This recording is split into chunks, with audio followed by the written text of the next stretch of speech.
오늘의 큐티 말씀은 마태복음 5장 21절부터 32절입니다. 제목, 유대 종교 지도자들의 잘못된 가르침.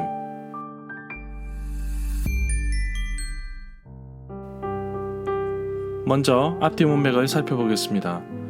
마태복음 5장부터 7장을 산상수훈이라고 합니다. 글자 그대로 예수님께서 산 위에서 주신 교훈인데 동일한 내용이 누가복음에도 나오는데 산 위가 아니라 평지에서 설교를 하셨다 해서 누가복음의 말씀을 평지 설교라고 부릅니다. 마태복음 5장 1절부터 12절은 8가지 하나님 나라의 복에 대해서 말씀하고 있고 13절부터 16절은 제자들에게 너희는 세상의 소금이고 빛이라고 그들의 정체성에 대해서 말씀하셨습니다. 17절부터 20절에 보면 예수님은 율법을 완성하러 오신 분이라고 말씀하고 계십니다.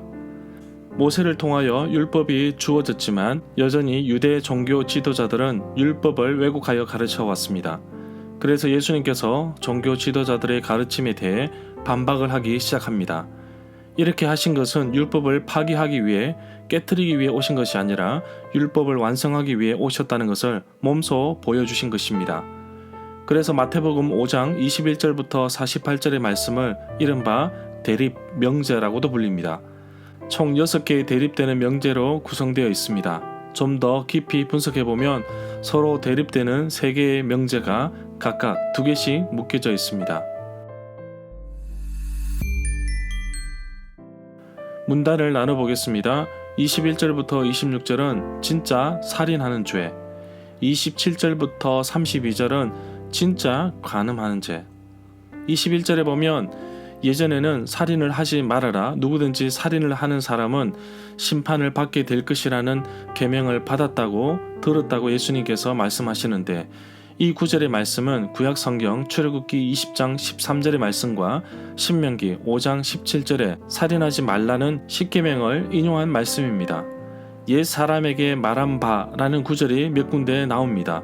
예수님께서 구약성경의 십계명을 인용하고 있지만 또한 랍비의 형식에 따라서 덧붙여 설명하고 계십니다. 22절에 보면 자기 형제나 자매에게 화를 내는 사람은 누구나 재판정에 설 것이라고 하였고 자기 형제나 자매에게 얼간이라고 말하는 사람은 누구나 공의회에 불려갈 것이라고 하였습니다. 또 자기 형제나 자매에게 바보라고 말하는 사람은 누구나 지옥불에 던져질 것이라고 하였습니다. 형제나 자매에게 라가라 하는 사람은 공에 잡혀간다고 하였는데 라가는 히브리 사람들이 사용하는 욕설입니다. 얼간이처럼 비꼬는 나쁜 말입니다. 요한일서 3장 15절에 보면 형제를 미워하는 자마다 살인하는 사람이라고 하였습니다. 마태복음 5장 21절부터 48절에는 3개의 서로 다른 명제가 2개씩 묶여져 나옵니다. 나는 너희에게 이르노니 라고 시작됩니다. 예수님께서는 모세로부터 받은 율법을 뒷부분에서 교정하시고 폐기도 하시는데 이렇게 하심으로써 예수님은 모세를 능가하시는 권위를 가지신 분이심을 보여주고 있습니다. 공회는 공의회라고 부르는데 히브리어로는 사네드린이라고 부르는데 유대인들의 최고 과정으로 불립니다. BC 2세기부터 AD 2세기까지 존재했던 것으로 보고 있고 유대인들에게 관련된 종교적인 사건 또는 일반적인 사건을 다루고 있습니다. 사네드린 공의회 회장은 대제사장이며 그 회원은 약 70명으로 되어 있습니다. 특이한 것은 사네드린 공의회는 사형 선고 이외형을 선고할 수 있습니다. 다만 사형 선고의 권한은 로마 정부가 자신들의 권한으로 전속시켰기 때문으로 보고 있습니다. 24절에 보면 제단에 예물을 놓아두고 가서 먼저 내 형제와 화해하려고 하십니다. 그 후에 다시 와서 예물을 바치라고 합니다. 여기서 요구되는 것은 형제와의 사랑입니다. 형제와 화해하지 않고서 제물을 바쳐서 하나님과의 화해도 할 수 없기 때문입니다. 결국 화해하지 않으면 예물도 소용없다는 뜻으로 해석할 수도 있습니다. 27절부터 28절에 보면 또 간음하지 마라 하고 너희가 계명을 들었다고 예수님께서 말씀하셨는데 이 구절은 구약성경 출애굽기 20장 14절과 신명기 5장 18절에 나오는 십계명의 말씀을 인용한 것입니다.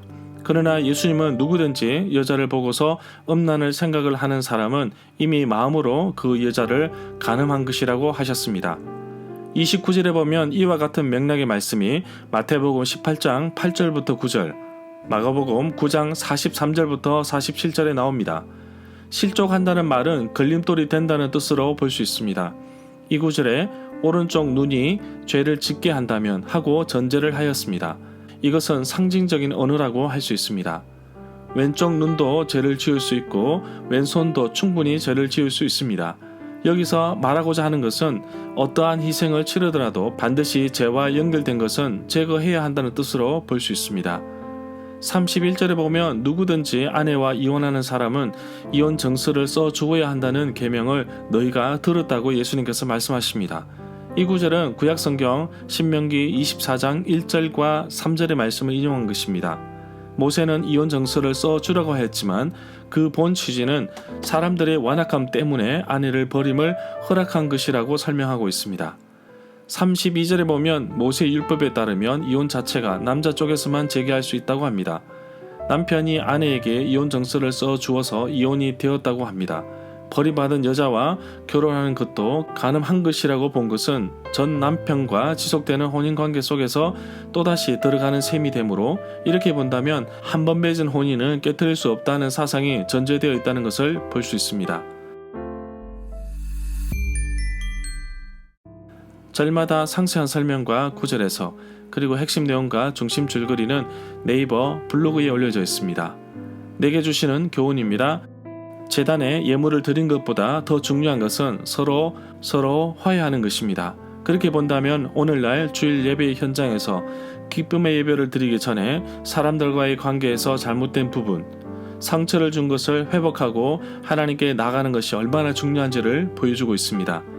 마음속에 원한이 있다면 당연히 풀어야 할 것입니다. 그런데 저도 정말 쉽지 않습니다.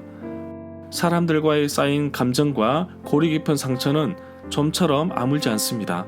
오늘 말씀을 보면서 사람들과의 관계 속에서 내가 잘못한 것이 있다면 먼저 용서를 구하고 또한 화해의 손을 내미는 것이 바로 예수님께서 말씀하신 진짜 예배인 것을 기억하며 살아가는 하루가 되기를 간절히 소망합니다.